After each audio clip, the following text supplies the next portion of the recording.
Hi everybody and welcome back. This is Triston from utahseo.ninja and today we're going to be doing a Bluetooth beacon news roundup.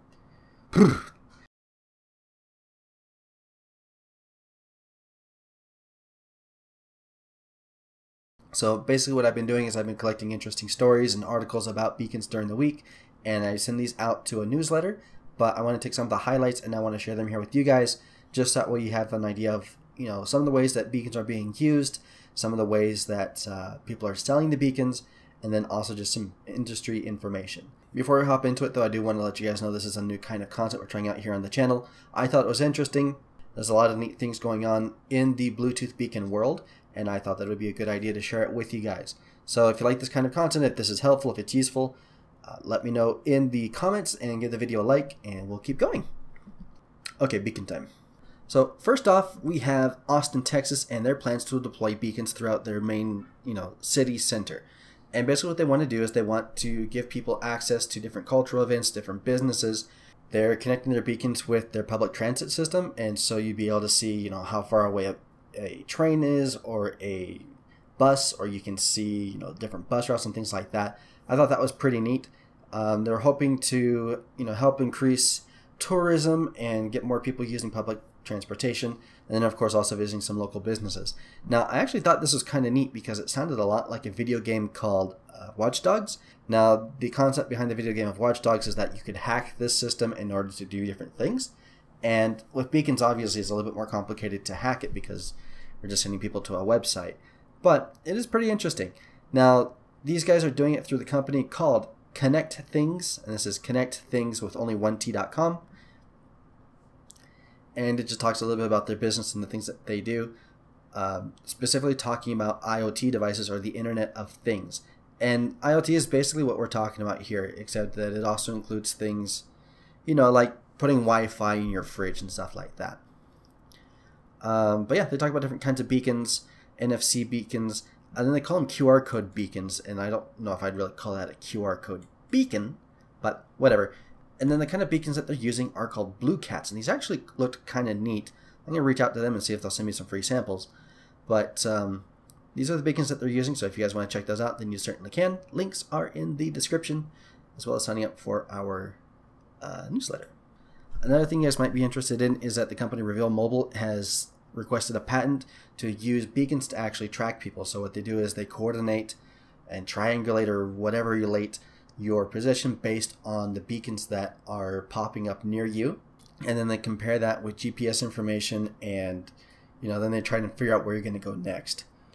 Now they say that the goal behind this is to be able to better track how people are moving through different locations in order to see things like store layouts and traffic and stuff like that. But definitely interesting that you guys would be interested in knowing about that too, so here is the link to that. Another article that was kind of interesting was from this one right here. This is from bizjournals.com. Seems to be like it's just a press release site. But what this company is doing, this is called Manifest, and I've actually been to their offices. These are out of St. Louis. I went there for a demonstration once. It was pretty cool. And what they're doing is they set up beacons throughout their offices. That way if you need to get in touch with somebody specifically, you don't want to email them or call them or text them or anything else, then their beacon system will actually show you where they are within the business, within the building. So if you know that you're supposed to meet somebody for lunch, then it will show you where they are as far as finding them like that. That was kind of neat. And then again, like I said, it's a building that I've actually been to. I got to go and check out all the office spaces and stuff. Another article from Portugal, which I thought was kind of neat. These guys have what they call their Medieval History Month, where they set up basically a Renaissance fair from the 14th century, and people can go and they can look and see what Portugal was like during this time, and it's pretty neat. And they said they actually generate hundreds of thousands, even millions of tourists coming to this particular location every year. And so what they wanted to do is they wanted to provide some additional information to the visitors without being very invasive. So they're looking for a way that they could take this information and give it to them in a way that doesn't take away from the experience. And so what they decided to do is to use Bluetooth beacons and an app. And the interesting thing about the app is that they actually decided to use this app instead of using Eddystone or anything else, because they have spotty coverage in this particular area and they didn't want to increase data charges and things like that. So with the app, then they were actually able to go and download all the information about the location, and then they wouldn't have to worry about, and then the beacons would be able to pull up information from the app itself, and so that we don't have to actually download anything. And I thought that was kind of neat. They installed 50 beacons throughout the city, throughout the event, and they said they're mostly sending people information about events, food, weather, and then of course historical information. So that was kind of neat as well. The company that set up this particular promotion is called Smitty, something like that. And then the beacons that they're using are actually their own beacons. So that was kind of interesting as well. Our next article comes from Georgia. And what's kind of neat about this, again, it's kind of the same basic principle of what we've been talking about so far. You're setting up beacons and you're creating what's basically an interactive map of a location. And as you approach different beacons, you get different bits of information. So what these guys are doing is they are actually installing beacons throughout their government buildings in order to help the visually impaired to find different locations. They said that they have beacons set up to point people towards bathrooms, towards different offices, stairs, elevators, and things like that.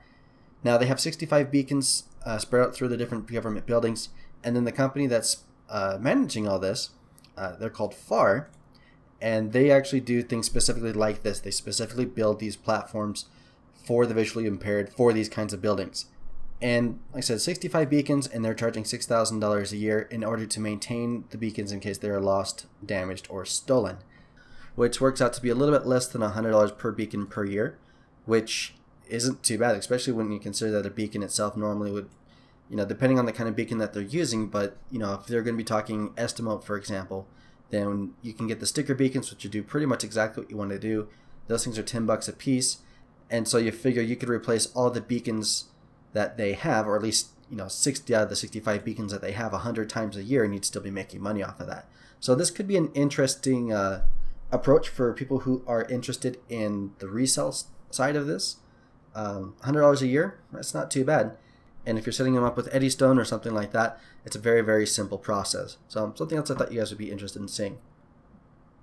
And then finally, the last article I wanted to show with you guys here is actually just an interview with somebody who has been setting up IoT devices and networks across Sydney, Australia. Now, IoT is the Internet of Things, and I think Bluetooth beacons play a large role in this. IoT comes in a lot of different shapes, forms, and sizes, but beacons really are a very big part of that. In this article, it's actually an interview, and he talks about some of the different ways that IoT devices are being used throughout the city, trying to create a smart city. Again, going back to the Watch Dogs things, this is a sci-fi, futuristic, kind of city thing that we're talking about, and it's something that you and I can actually help build. So, again, pretty cool. But, he's talking about being able to set up these devices in a trash can so you can see when a trash can is full, and then that way, you don't have spillage, you don't have these animals coming over, like they talk about the seagulls coming over and, strewing the garbage out, across the place. There's a lot of interesting stuff that you can do. But what I thought was most interesting when they were talking about the future of IoT and how they think that it could work with like their cities and things like that. And what really caught my attention is that he actually referred to this as a multi-trillion-dollar industry. And again, this is something that's just starting to explode. I mean, this has been around for a little while. Sure, the concepts have been around forever, but we finally have the technology, and we finally have the tools and the coverage as far as mobile devices and mobile services that this future that's been imagined for such a long time is actually becoming a reality. So right here, multi-billion to multi-trillion-dollar industry. So just thought that was kind of interesting as well, and I thought you guys would like to know. So that's today's news about beacons. If you'd like to see some more articles like this, then make sure to sign up for my newsletter. I send these things out every Friday. And again, I have some extra articles on here, some extra things that are interesting and that could be valuable and helpful for you, especially if you're looking for things that you can show potential clients. Say, hey, other people are using these things. They are using these things in very interesting ways. And of course, it could also give you some ideas as far as things that you can do for your own business, for your own locations, in order to make some money off of these things. So, like I said, new kind of content. Let me know what you think in the comments, and the like and dislike buttons. Hopefully you guys liked it. And then if you'd like to sign up for that newsletter, link is in the description. I think that'll do it for me. I'm Triston, utahseo.ninja. Have yourselves an excellent day, and I will see you all again on Tuesday. We're finally starting up with a full-blown Wix tutorial, and it's actually really cool. So I will see you guys then. Bye.